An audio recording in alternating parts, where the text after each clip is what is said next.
Evening, I'm Chanel, Vehicle Title Expert. Thank you so much for tuning in, and thank you in advance for subscribing. So tonight I'm going to continue with the series Salvage Vehicles and Brands on Auto Titles. Tonight I'm going to cover a few examples of the different brands that you can come across on an auto title. The first one is going to be a rebuilt brand.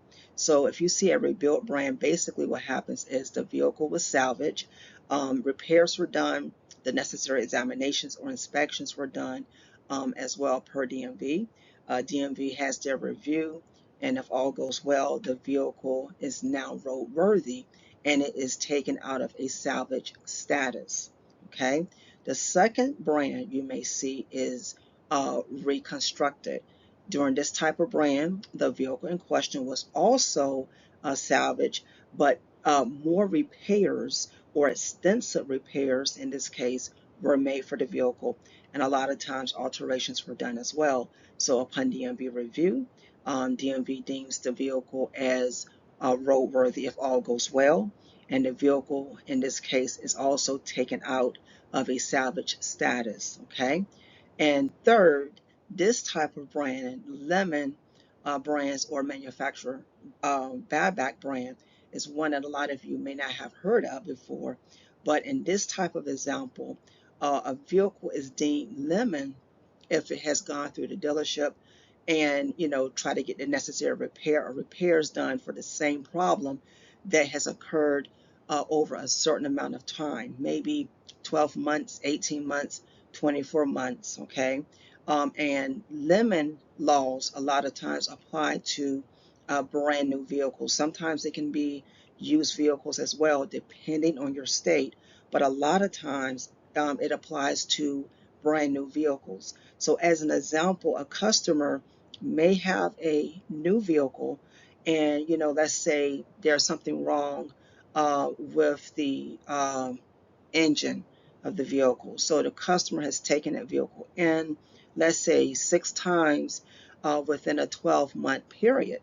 The dealership doesn't, understand what's going on. They can't fix the problem. The customer keeps bringing the vehicle back.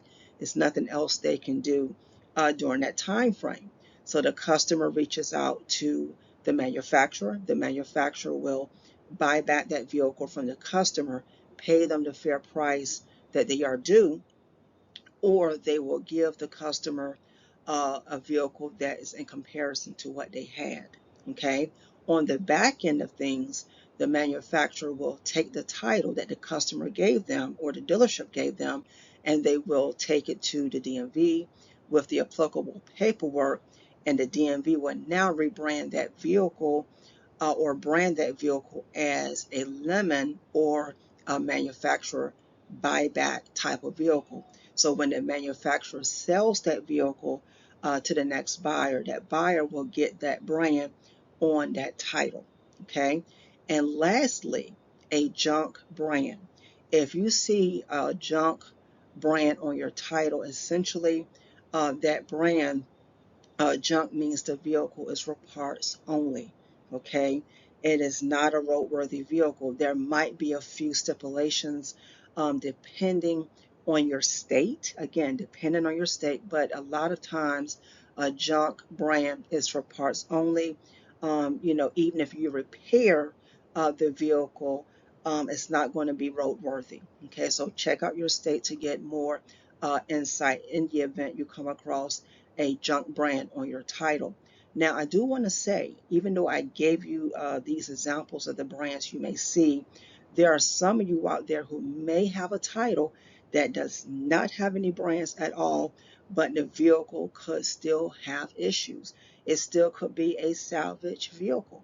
I did my last video and I talked about sometimes things are not reported, even though the vehicle was salvaged. So you don't want to be complacent and comfortable just because you have a vehicle that appears to be in good condition and looks good. Okay, you don't want to make that assumption. Do your own research, be diligent, and go as far as you can to, look over the history of that vehicle so that you will not have any surprises at the end. So don't just stop at that title, go as far as you can, because the buyer or the seller rather of the vehicle may not have reported the necessary damages, regarding that vehicle. If you want to share your experience or you want to give your feedback, feel free to drop a line below or visit me at wisdomandauthority.com. Thank you for tuning in. Please click, share, and subscribe. I hope to hear from you soon.